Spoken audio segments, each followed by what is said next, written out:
राधा कृष्ण अंतिम भेंट। जब राधा ने कहा, नहीं कृष्ण अब तुम कान्हा नहीं रहे, बहुत बदल गए हो। वृंदावन से मथुरा जाने के बाद कृष्ण फिर कभी वृंदावन वापस नहीं लौटे। केवल 2 बार वह राधा से मिले थे, एक कुरुक्षेत्र में जिसका वर्णन किया जा चुका है। ये कथा उस दूसरी बार के मिलन की है। घटना उस मूसल युद्ध के पहले की जिसमें शराब पीकर आपस में लड़ते हुए सभी यदुवंशी। वृंदावन से मथुरा जाने के बाद कृष्ण फिर कभी वृंदावन वापस नहीं लौटे। केवल 2 बार वह राधा से मिले थे, एक कुरुक्षेत्र में जिसका वर्णन किया जा चुका है। ये कथा उस दूसरी बार के मिलन की है। घटना उस मूसल युद्ध के पहले की जिसमें शराब पीकर आपस में लड़ते हुए सभी यदुवंशी मर गए थे। प्रभास क्षेत्र यादवों का एक बहुत पवित्र स्थल था। ध्यान दीजिए कि विख्यात प्रथम शिवलिंग सोमनाथ प्रभास क्षेत्र में ही है। इस मंदिर का सुसज्जीकरण भी श्री कृष्ण ने ही कराया था। इसके उत्तर में प्रभास का विस्तृत भूभाग है। इसी स्थान पर मैदान से थोड़ी दूर पर बहेलिये ने श्री कृष्ण के पैर में बाण मारा था। यहाँ हर वर्ष एक पूजा समारोह होता था जिसमें यादव गणतंत्र के सभी लोग आबालवृद्ध भाग लेते थे। गोलोक जाने के पहले एक बार श्री कृष्ण ने समस्त ब्रजवासियों को प्रभास तीर्थ में मिलने के लिए बुलाया था। वृंदावन से जाने के बाद राधा कृष्ण की यही दूसरी और अंतिम भेंट थी। रुक्मिणी भी आई थी। इस पर सूरदास जी ने एक बहुत भावपूर्ण पद लिखा है। रुक्मिणी राधा ऐसो भेटी, बहुत दिनन की बिछुड़ी जैसे एक बाप की बेटी। इसका बाद राधा कृष्ण का आमना सामना हुआ। मिलते ही राधा ने कहो कृष्ण कैसे हो। कृष्ण हतप्रभ रह गए, अचकचाते हुए कहा, क्या कहती हो राधा, मैं तुम्हारे लिए कृष्ण कब से हो गया, मैं तो अब भी तुम्हारे लिए कान्हा ही हूँ। राधा ने कहा, नहीं कृष्ण अब तुम कान्हा नहीं रहे, बहुत बदल गए हो। क्या बदलाव आ गया है मुझ में?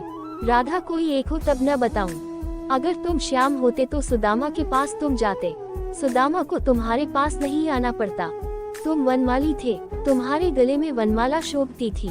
शायद तुम्हें नहीं मालूम हुआ होगा कि तुम्हारे लिए माला बनाने के लिए मैं और मेरी सखियां ललिता, विशाखा, अनुराधा, कुसुम, शव्या आदि वृंदावन के 7 वनों से फूल चुनती थी। कितनी बार बाहों में खरोंच आए, ओढ़नियां फट जाती थी, घर पर मार पड़ती थी, पर जब तुम वही वनमाला पहन कर हंसते थे तो आत्मा तृप्त हो जाती थी। लगता था कि लोक पर लोक दोनों बन गए। आज तुम्हारे गले की वह वनमाला कहाँ गई? आज तुम्हारे गले में हीरे जवाहरात जड़ित सोने की माला है। जिन हाथों में मुरली शोभायमान होती थी उन हाथों में सुदर्शन चक्र आ गया है। जब तुम मुरली बजाते थे तो मनुष्य क्या पशु पक्षी भी सुनने के लिए जुट जाते थे। आज उन्हीं हाथों से संहार कर रहे हो। लोग कहते हैं कि तुम भगवान हो और ऐसा तुमने भी गीता में कहा है। मतम पर तत्रन्नान्यत किंचिदस्ति धनंजय मयि सर्वमदिम श्रोत सूत्रे मणिगणाय। पर मैंने तो तुम्हें ब्रह्म माना ही नहीं। तुम तो मेरे नंद के लाल मुरलीधर श्याम थे, एक सामान्य ग्वाला। तुम्हारे इस रूप का तो पता ही नहीं था। तुमने उद्धव को भेजा था हमें निर्गुण ज्ञान बताने के लिए। उद्धव ने तो बताया ही होगा कि हमारा प्रेम क्या है और उनकी क्या गति। कृष्ण सुनते रहे और तब कहा, लेकिन मैं तो तुम्हें अब भी याद करता हूँ। तुम्हारी याद आती है तो आंखों आंसू निकलते हैं। राधा, लेकिन मैं तो तुम्हें कभी याद नहीं करती। याद तो उसको किया जाता है जो कहीं दूर चला गया हो। तुम तो कभी मेरे हृदय से गए ही कहाँ थे जो याद करना पड़ता। रही मेरे न रोने की बात, तो कान्हा मैं इसलिए नहीं रोई कि मेरी आंखों में बसे हुए तुम कहीं आंसुओं के साथ निकल न जाओ। भक्त का भाव देखकर भगवान विह्वल हो गए। बोले, राधा तुम जीती में हारा। राधा, याद रखना कृष्ण मेरे बिना अधूरे रहोगे। संसार में जहाँ भी तुम्हारी पूजा होगी मैं साथ रहूंगी। एक को छोड़कर जगन्नाथ जी, कोई ऐसा मंदिर नहीं होगा जहाँ मैं तुम्हारे साथ नहीं होंगी।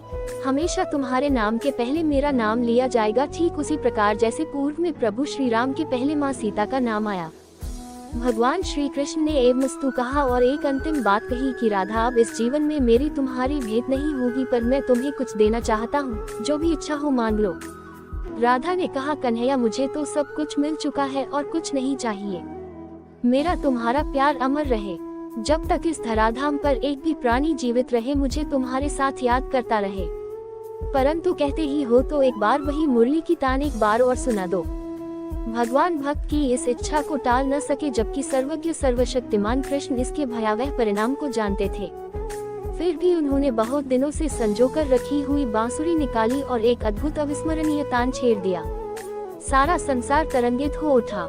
यद्यपि कृष्ण ने अनेकों बार मुरली बजाया था, पर यह तान विलक्षण थी, अद्भुत शांति थी और हृदय के तार को झंकृत करने वाली थी। ऐसी धुन न कभी बजी थी और न कभी बजेगी। सुध बुध खोकर राधा बंशी की धुन सुनती हुई श्री कृष्ण में समा गई।